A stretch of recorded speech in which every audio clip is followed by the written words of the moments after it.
Welcome to my podcast. I'm sitting here today with Diana Mitchell, who has been head guide ever since I can remember and knows far more about the castle and what goes on there than I think I do. And she's been a wonderful friend and companion as I've tried to learn some of the ropes and got to know Highclere Castle a little bit.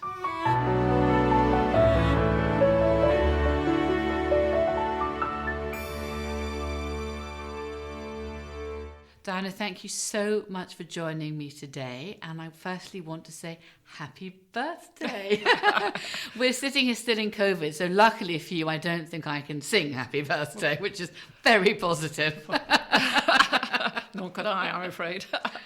But I know your husband Horace has got the most marvellous voice. I always listen out to him in church and goodness knows what. But thank you for joining me today. Honestly, your knowledge of the castle and both the works of art and also what went on through Downton filming has become extraordinary.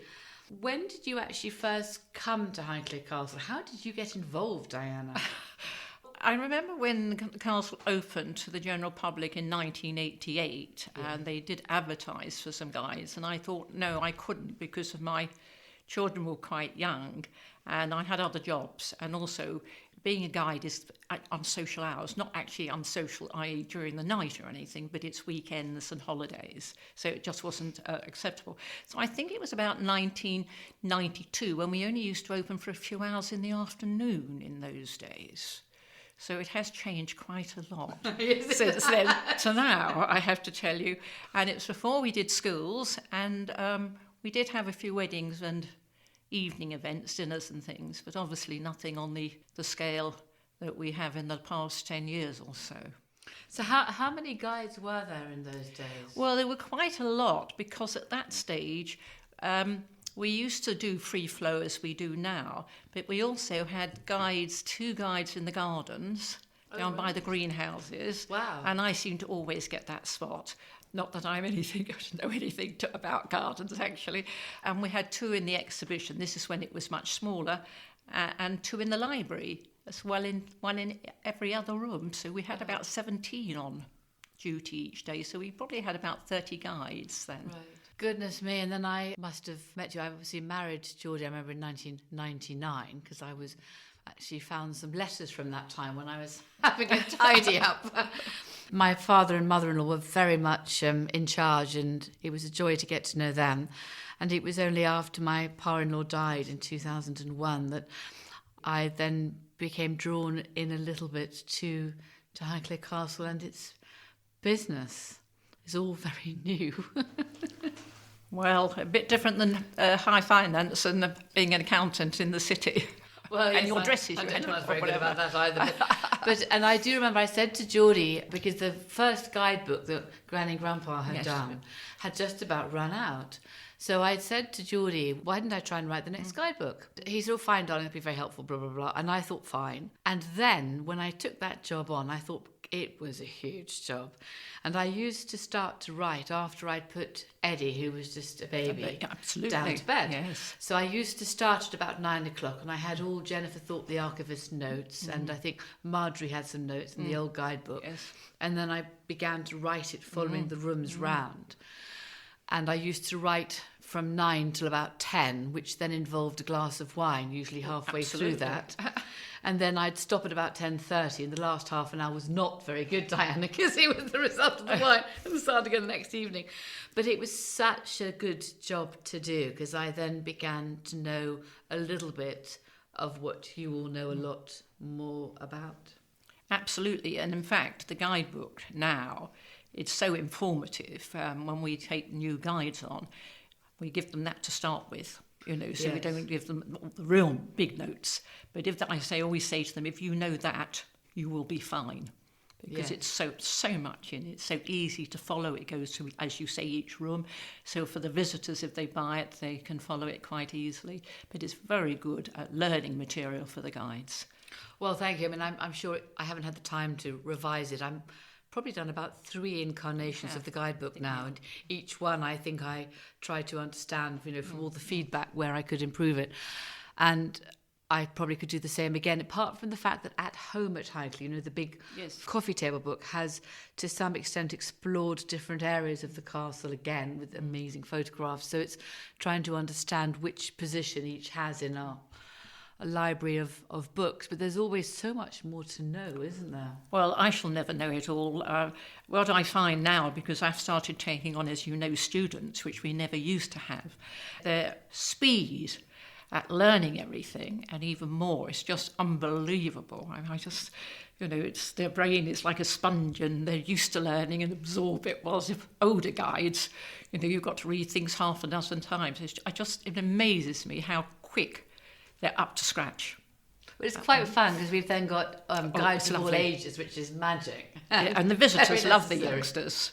So it's just lovely. And a few young men, which makes a difference because we're a bit overpowered with women. Gaggle of women. So it's really, I'm really quite pleased and delighted with the youngsters. And what's so lovely about the youngsters, which I know they're not going to stay here for years, but they go on, graduate from university, and then you get people from who they're trying to get a job with asking for a reference, and you find out what they're doing as they go further afield, which I find, again, really exciting. As with Louis and his tea room team, I always love to catch the youngsters when they're just leaving school. So then hopefully you've got 2 or 3 years with them, which is the idea. And hopefully they've got younger sisters or brothers, which also is a huge help as well. Geordie and I then developed the Egyptian exhibition, which you must remember, that was, my goodness, quite a project, wasn't it? Yes, it's so exciting, waiting to see what will happen and what it was like, because you kept it all under wraps. So even I didn't know. All I remember one day when I was locking up the old exhibition, and the corridor where you used to go into it was where's the montage now? Yes. And I was locking it up, and I could see there was someone in that end of that corridor, and I just yelled up, "I'm just putting the alarms on," because they used to make a lot of noise in those days. And I thought, how rude, they don't even acknowledge me. And that's when I first realised, had some inkling of what was going on, because it was not a real person, it was a montage. So I was actually talking to no wonder they didn't answer me. Everyone like your husband, isn't it? Yeah, no, I'm joking. Oh, absolutely. But that's the first kind of inkling that I had what was going on, and which I did keep under wraps. Of course, I didn't tell anyone, but it was very, very exciting when we first saw it. I think we wanted to keep it as a secret and surprise. We wanted to present it in its thought process, because then after that, we were very happy to listen to all your thoughts and do it. But it did have a coherence and a harmony, which... And it was a story of a journey, because the 5th Earl of Carnarvon obviously discovered the tomb of Tutankhamun with Howard Carter in 1922. And it's the most extraordinary story which has spawned films, movies, TV series, documentaries, so much coverage in the press. And yet where the journey started, where the passion, the obsession, the love of all things Egyptian at Highclere Castle was never really represented, and it was exploring the lives of the two men and taking them on their journey. What's so exciting now is obviously we have an awful lot of visitors who are here because of Downton. These are mainly people, perhaps a lot of these particular people are on the coaches and they're coming because of Downton. Often it includes the exhibition, and they are just blown away by it. It's just so wonderful to see the delight on their faces. They'll spend longer in the exhibition than the house sometimes and be more excited about it. And that's just, I know they weren't excited about the house because of Downton Abbey, but it's wonderful that they're so excited about the exhibition. You feel kind of so proud. How many guides, well, this year's been slightly different, but until now, how many guides do you have under your remit, do you think? Well, we have between 35 and 40. This year there was a few guys that didn't wish to work, which is hopefully they'll come back next year, but we'll wait and see. 2 new guides were taken on at the beginning of the year, both students who settled in very quickly. And already for next year, I have 3 new guides lined up. Some of the people that have been guiding for longer than the others, for quite a long time now wish to perhaps work less days. Yes. Which is quite understandable because it's quite a long day now and we can be very, very busy. So it is kind of quite a tiring job. But it's the enthusiasm still of all the guys. I mean, there's quite a few guys now still from 1988 when you opened to the general public. And their knowledge, I have to say, ladies, is even better than mine, which is awful. But I can look at my notes or something like that. But that's what's so exciting. They are, as you say, the house is a home. And that is what is unique. A lot of these stately homes, they're stately homes. They're more like museums. Yes. But this is a home, and that's what the visitors like about it. And I think it's full of, I know I have deliberately sort of tried to clutter it without being either over-cluttered or the wrong sort of clutter in order to create those little things put to one side, which has really, I think, accumulated over time. And also and then on the guiding side, as I've got to know all of you much better, it just does take time, doesn't it? And you can't really rush it. And you must have wondered what on earth I was coming in as well. Well, it was a change. It was a change. Now it just seems normal. Yes. But it obviously it was a change, especially when the late Earl Geordie's father died in 2001. It was quite a shock. And it was awful. We're all finding our feet. We were finding our feet as well. Yes. And you and Geordie were finding your feet. And they all settled down. And then suddenly in 2010... This funny little programme called Downton Abbey. Absolutely. Which you and your guys also, were part of the Shift series when they were making it, which was also fantastic, as it allowed stories to be shared from the making of Downton Abbey as well as the history of the furniture and the works of art. So it's worked so well done. I know a lot of that's down to you, so I can't thank you enough. And sometimes it was like watching paint dry when they were filming. That's what I told one of the directors when he asked me what I thought about. I said it's compulsive, but it's like watching paint dry. What did he say to that? He said, oh. I thought, did I say the wrong thing? It was, wasn't it? It was compulsive. And you thought, what are they doing another take for? I thought that was perfect.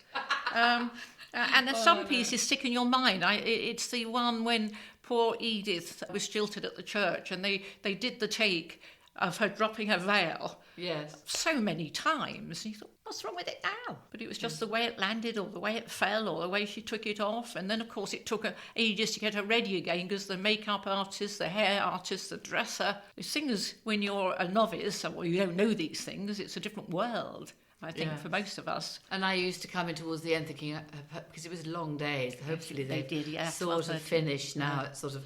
And I used to come in with Bella, if you remember, and she used to sometimes... She was wagging her tail, so they'd have to hold her tail as they tickled her tummy. But she was very happy, Bella the Labrador. It was an extraordinary time, and then we've tried to pick the real Downton Abbey, Highclere Castle up, just to share the stories and the real stories behind it all. So that's also been quite a powerful line for both publicity and marketing, and just the enjoyment to share with people of all the books and everything. Absolutely. I think that's what the guides love, is to share bits. And also because most of the guides who've been here slightly longer have actually seen some of the filming. And so one can actually, speak from the heart. And I find, because as you know, ladies, I do quite a lot of talks, and having seen how it's filmed and actually having been in it, background, I can talk from both sides. Yes, so to recap, that I remember that the Downton were filming a fete scene on the East Lawns. Absolutely. And so they went to the church fete and they were interviewing to see who would fit in what costumes to be the extras. And I think there were about 200 extras or something mad, and they put up a huge tent for you all to change in and everything else somewhere in one of the fields behind, I think. And I think the fete scene took 3 days. Was it 3 days? It was amazing. I mean, it was the local yokels they wanted, they wanted to make it very local. And so that's why they came to the church fete. It was quite interesting because I wasn't going to be photographed. You had to be photographed and measured. I said, I'm far too busy. I'm on the gate. What was interesting to begin with, because they were going to come to the fete, we could put the price up for the fete from £1 to £2 entrance. So straight away we made a good profit, you see.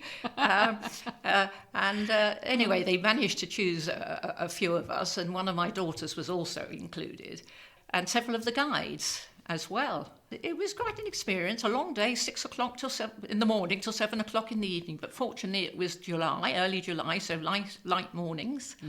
Occasionally, Charlotte and I would walk up or Horace would give us a lift, my husband, and then we'd walk home via, I have to say, the pub for a glass of wine, which we felt was needed by 7:30 by then. But yes, you put your costume on, you had to be checked, had your gloves, your handbag, your hat, turn around, look at the back of you. But they certainly get well fed. Oh yes, there's lots of catering. Well, my dogs always loved their catering fans. But yes, absolutely. No, but it was lovely, and it was fun being on the observing side, watching some of you walk up and down. And mouthing our words all the time. Yes. Downton Abbey was on TV, I think it was for 6 years, but I think it was after the first year, Diana, that the effects were really felt much more in the castle, and we obviously reduced the number of weddings and increased the tours, and the visitors per day became much more regulated and higher, which was wonderful.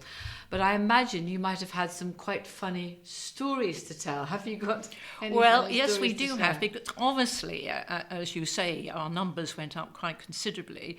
And I think Downton Abbey came out in the autumn, September, October and early November.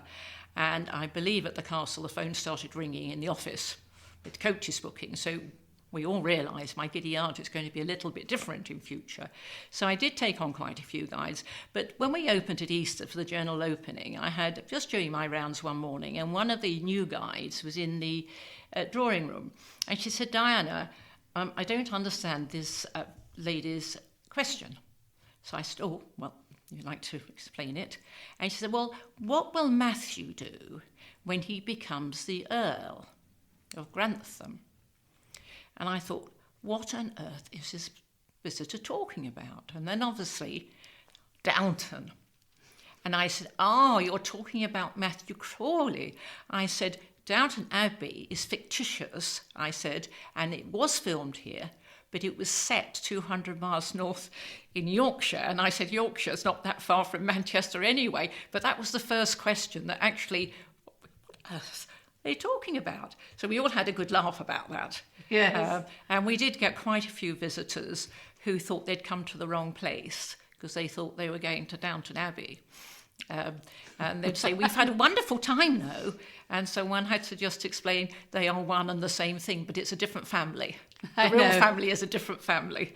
And it's the Carnarvons, not the Granthams. But we still do get the odd funny thing, but not now, mainly after 6 years, and obviously a few years since they stopped filming. It's people now, I think, really understand it. But it just flummoxed us all. I completely agree, and I do remember a phone call from America, and it was a producer in LA, and their office rang up and said they were over in London, and they wanted if they could come out and see the set for Downton Abbey. And they said they didn't have to come in the castle or anywhere near the castle, they just wanted to see the set. So you're sort of thinking, how can you go back? And it's also because I respect their thought process, which is, it hasn't happened quite like this before, that the programme was set so much within a real home. So it was just a little bit of a different programme. But it did tickle me, is how you go back respectfully so as not to upset anybody or make them feel anything other than much appreciated, and we're looking forward to seeing them. Well, I have to say, it's interesting when you get the visitors now, especially on the tours, private tours, because the visitors really find it so exciting. And I said, I expect you'll now all go back and look at the box set again, or whatever you've got. We've certainly seen quite a lot change. Then all the different themed events that we have now, which is asking for different sides of the guides, for the guided tours, for emphasise the gardens. We've also got a huge amount more gardens than when you were first here, when they were quite a thin offering, to be honest. And then we created the Wood of Goodwill and the Rose Arbour. I'm just planting roses in the middle of the Rose Arbour. I can't wait. I've bought 70 bare root roses to go in a huge quadrant of beds within the rose arbor. And also because I don't know whether you know, but Georgie and I have been creating, which I wanted to do for ages, 2 roses. One is called Lady Carnarvon. I am a shrub rose. I'm sort of white and scented with a little tinge of apricot. And my husband's a red climbing rose. So I thought I would just make something more of it. So we've been working on that, rotivating it out and covering and mulching it today, and hopefully beginning to plant it up over the winter. And it'll begin to get going for next year. So how exciting. We'll all look forward to these roses climbing, and Lord Carnarvon climbing right up there, and you just kind of say... and I'm sitting at the bottom. So that's completely fine. Yes. I'm really happy. There have been some lovely projects, but we have done a lot, and I hope that this season, Diana, when we restart, which I'm looking forward to next spring, that, you know, I'll be able to share some of what I've been working on the top floor and share my thoughts and plans for the 3rd floor as well, which is beginning to come on in a quite exciting fashion. And then just to end, there's the lovely painted door, which actually I think I showed the filming crew, leading out of the smoking room. Mm-hmm. And I always explain that one of the books written by Diana Mitchell is called I know. Herding Cats. I know. And I wondered how the guides took that, actually. Which well, I do right. Occasionally, once in a blue moon, if it's a small private tour, point it out to them, obviously, because I said this will live far longer than I. And I said, I'm not quite sure if Lord and Lady Carnarvon thought it was herding the guides or herding the visitors. I'm not sure which. Yes, that's the point. So we all have a great laugh about it, but it is rather nice to have something here. It's fun, isn't it? Which will hopefully outlast me by many, many years, and my grandchildren can come and look at it, because, as you know, one of them, because several of them live locally, is already a guide while she's still a student, and another one will be starting this year. And there's quite a few more to come. No, it's lovely. Well, I hope you will stay here for many years. I know you're stepping down for some of the admin of head guide, which I know is quite heavy as you try to organise all the different guiding schedules, and I then add in more dates, which then confuses everybody and forgets to tell you, which I've actually just done just before Christmas. I hope you will stay with us for many more years yet and impart much of your humour and knowledge. And I thoroughly enjoy coming to church, and I can't wait to return to going to church again and hearing your husband's voice in the choir and the lectures he delivers. Thank you. And I just want to say again, a really happy birthday, Dan, and here's to many more birthdays. Thank you very much, and thank you very much, Lady Carnarvon. I look forward to continuing, as long as I've still got my marbles. Thank you very much. Thank you so much.